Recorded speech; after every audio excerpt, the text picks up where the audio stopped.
Tonight's notes are about what happens in the aftermath of the British evacuation of Boston. So, quick refresher up to this point, we've had the battles of Lexington and Concord, where the British demonstrate their superiority as an army, but take heavy losses, right? And they don't get what they're going for, the colonial weapons, and so they're forced back into Boston. You have the Battle of Bunker Hill, and the British again win the battle, but at a very heavy cost. They lose a lot of men. The colonists start training as an army with the arrival of George Washington. They go out and get cannons from Fort Ticonderoga. They bring them back. They set them up around Boston, and they force the British to evacuate. So things are going reasonably well for the colonists up to this point. But they know that the British are going to be coming back. And the most logical place is for the British to come and land and use as a base of operations is New York City. So in the summer of 1776, the new commander of the British forces, a guy by the name of William Howe, lands his army near New York City. And this was a bigger army than what they had in Boston. You had those soldiers, plus you had other reinforcements, plus you had some soldiers called Hessians. And these were basically mercenaries, rented soldiers from Germany. And these are some really, really good soldiers, right? Britain's really got the best army in the world, but the Hessians are some of the absolute best soldiers.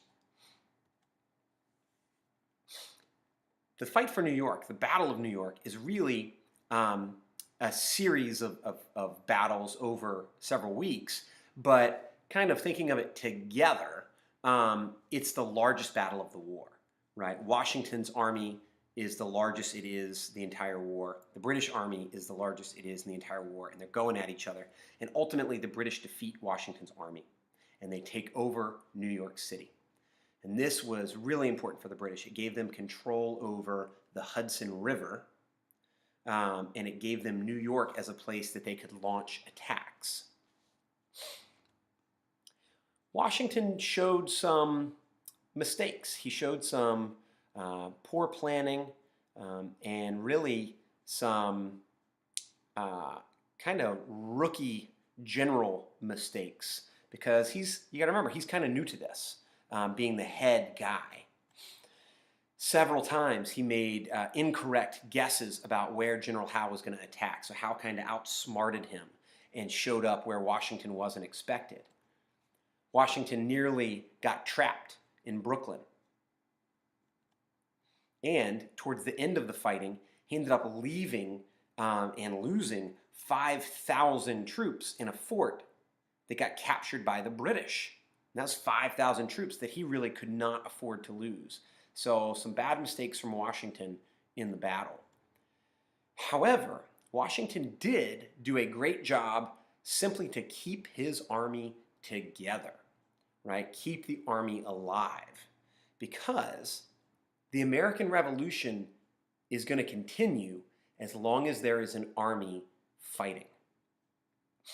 He ended up sneaking the army out of town.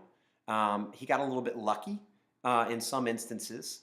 In one instance, he got helped by some fog and some bad weather, and he had some very skilled sailors from Massachusetts who were able to move the army quickly across two rivers to retreat and escape from the British forces. So Washington and his army hightail it and retreat. They pretty much got battered all across the island of Manhattan, and they retreat as far away as they can get from the oncoming British army. So if you take a look here, up here where the yellow circle is, that shows you kind of a zoomed in area of New York City, and you can see the red circles or the red lines kind of encircling the blue, showing where Washington nearly got trapped. That's showing that area right there. If you see the bigger one on the bottom right, that shows the path of Washington's retreat, right? So after getting knocked out of Manhattan, he goes way up, goes across the Hudson River, and scoots way down into New Jersey, trying to retreat and escape away from the British. So what were the results? Well, for one, New York ends up in British control for the remainder of the American Revolution. And that really becomes one of their main bases of operation. And as you can imagine, Washington's army was very demoralized heading into the winter. Going into the early part of 1776, after the British are kicked out of Boston, right, they're riding pretty high. Things are going fairly good for them. But throughout the remainder of 1776, Washington's troops kind of take a beating, right, through November into December, and the morale in the army is pretty low following the Battle of New York. So your response question, similar to the last set of notes, in the box below, draw and label with details, not like 3 stick figures, right? Include some details that shows something important that you learned about what happened during the fight for New York City.